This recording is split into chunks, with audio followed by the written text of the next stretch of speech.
ಈಗ ನಾವು ಫೆರಿಲಿ ಬಂದ್ವಲ್ಲ, ಅದೇನೊಂದು 2-3 ತಿಂಗಳಿರುತ್ತೆ ಅಷ್ಟೇ ಇದೆ. ನಾ ಬ್ರಿಡ್ಜ್ 2-3 ತಿಂಗಳಿಂದ ಇನಾಗ್ರೇಷನ್ ಇದೆ. ನಾನು ಕಂಪ್ಲೀಟ್ ಆಗೋಕೆ ಬಂತು ಇದು ಬ್ರಿಡ್ಜು. ಎಕ್ಸ್ಪೀರಿಯೆನ್ಸ್ ಮಾಡಿ ಫೆರಿದು ಇರುತ್ತೋ ಇಲ್ವೋ ಗೊತ್ತಿಲ್ಲ, 100% ಅಂತೂ ಗೊತ್ತಿಲ್ಲ ನನಗೆ. ಗಂಧೂರು ಚೌಡೇಶ್ವರಿ ದೇವಸ್ಥಾನಕ್ಕೆ ಬೈಕೆಲ್ಲ ನಿಂತು ಫೋಟೋಶೂಟ್ ಆಗಿ ಡ್ರೋನ್ ಎಲ್ಲ ಹಾರಿಸಿ ನಮ್ಮ ಹುಡುಗರೆಲ್ಲ ಅಲ್ಲಿ ನಿಂತಿದ್ದಾರೆ. ಇನ್ನೇನು ಹೊರಡ್ತೀವಿ. ಈಗ ರೂಮ್ಗೆ ಹೋಗಿ ಸ್ಟೇ ಆಗೋದು. ನೆಕ್ಸ್ಟು ನಾಳೆ ಜೋಗ್ ಫಾಲ್ಸಿಗೆ ಹೋಗ್ತೀವಿ. ದರ್ಶನ ಚೆನ್ನಾಗಿ ಆಯಿತು, ಬೇಗ ಮುಗೀತು. ಇವಾಗ ಶನಿವಾರ ಆದ್ರೂ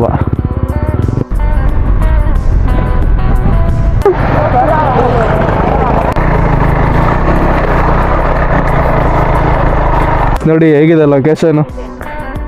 ಮಳೆಗಾಲದಲ್ಲಿ ಬಂದರೆ ಇನ್ನಂಗಿರುತ್ತೆ ಈ ಲೊಕೇಶನ್ನು. ಬಿಸಿಲುಗಾಲದಲ್ಲಿ ಸೈಕಾಗಿದೆ. ಹೆಂಗೆ ರೀ? ಸರಿ ಹೆಂಗೆ ಹಿಡ್ಕೊಂಡಿರಿ ಬಿಡಿ.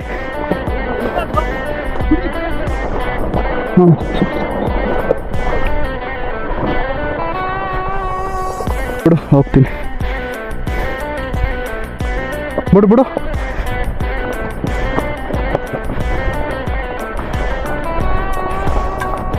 ಏನೋ ಮಾಡೋಕ್ಕೋಗಿ ಏನೋ ಆಯ್ತದ ಅಂತಲ್ಲ. ಅದು ಇವು ಸಖತ್ತಾಗಿದೆ, ಆದರೆ ಹೋಗೋ ಜಾಗ ಡೇಂಜರ್ ಆಗಿದೆ. ಜಾರ್ತೈತೆ ಹೆಂಗೆ ನಮ್ಮ ಹುಡುಗರು ಸೈಕು ಅಲ್ಲಿ ಮೇಲೆಲ್ಲ ತಗೊಂಡೋಗ್ಬಿಟ್ಟಿದ್ದೀವಿ ನಾವೆಲ್ಲ. ಆದರೆ ವ್ಯೂ ಮಾತ್ರ ಸಖತ್ತಾಗಿದೆ ಅಲ್ಲಿ. ವ್ಯೂ ಮೇಲೆ ಅಪ್ಪ ಬಿಸಿಲುಗಾಲದೆಲ್ಲ ಹೆಂಗಿದೆ, ಇನ್ನು ಮಳೆಗಾಲ ಬಂದರೆ ಸ್ವರ್ಗ ಈ ಪ್ಲೇಸು.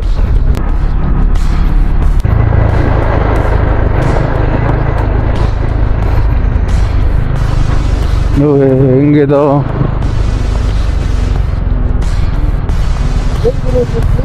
ಸಖತ್ತಾಗಿದೆ ಅಲ್ಲ.